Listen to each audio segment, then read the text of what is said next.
forearms now are parallel to each other and they're straight. Press into the fingertips and we're gonna slowly walk the knees back towards the back edge of your mat.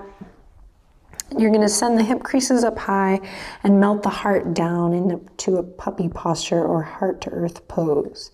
Big, deep stretch here in the shoulders. Find your breath here, inhaling deeply. The chest, navel draws up. With your breath, inhale, drop the belly, open the heart. Exhale, contract, round through the spine, press through your foundation. Beautiful. Then bring it back to tabletop position. We're gonna drop the elbows right down where the hands once were. So your forearm foundation, navel draws up. One more time, just with the sound of your own breath.